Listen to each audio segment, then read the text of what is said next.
Atelier 2. L'origine du charbon. Le sommaire. Dans un premier temps, nous allons voir en quoi le charbon est composé de matière végétale. Puis, les étapes de la formation du charbon. Ensuite, les milieux favorisant l'apparition du charbon.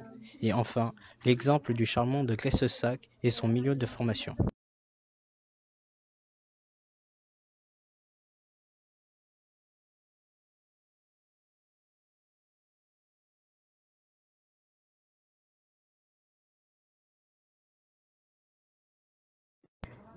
La tourbe est une matière organique fossile formée par l'accumulation sur de longues périodes de temps de matière organique morte. C'est essentiellement des végétaux dans un milieu saturé en eau. La tourbe forme la majeure partie des tourbières. Séchée, elle donne un combustible brun à noirâtre qui chauffe moins que le bois et le charbon.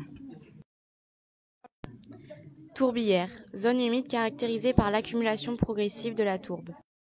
Il existe deux sortes de tourbes. La tourbe blonde provient de la transformation des sphènes. Elle est riche en fibres de cellulose et en carbone. Sa texture est dite fibrique. Ses autres traits essentiels sont sa faible densité, sa forte teneur en eau et sa pauvre teneur en cendres minérales car souvent jeune, environ 3000-4000 ans. La tourbe noire provient de la transformation des Cyperaceae. Elle est riche en particules minérales et organiques fines. Il y a moins de carbone et plus de cendres. La texture est le plus souvent saprique, c'est-à-dire que la tourbe est plastique et moins fibreuse. Visuellement, la tourbe noire se distingue facilement de la tourbe blonde par sa couleur foncée. Une tourbe blonde très ancienne tend à se rapprocher par certains caractères de la tourbe noire, environ 10 000-12 000 ans. La lignite est une roche sédimentaire composée de restes fossiles de plantes. La houille est une roche carbonée sédimentaire. L'anthracite correspond au dernier stade de la pyrolyse. C'est une roche sédimentaire organique. L'anthracite est du carbone presque pur débarrassé de l'essentiel de son hydrogène. La pyrolyse, réaction chimique qui décompose un corps organique sous l'action de la chaleur. En conclusion, la formation du charbon se fait en 4 étapes.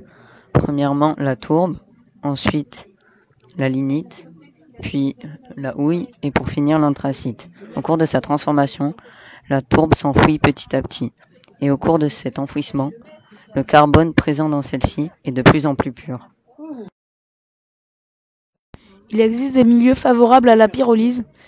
Ces milieux sont faiblement oxygénés. Cela favorise la préservation de la matière organique. Ou alors les milieux de haute productivité où l'on trouve beaucoup de matière organique, comme par exemple la luxuriante forêt houillère.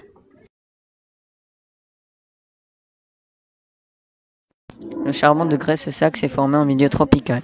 Certains niveaux sédimentaires rouges, très riches en oxyde de fer, le confirment. Et dans les mêmes conditions tectoniques. Zone de bassin subsidant, limitée par des failles provoquant un effondrement de la croûte terrestre granitique.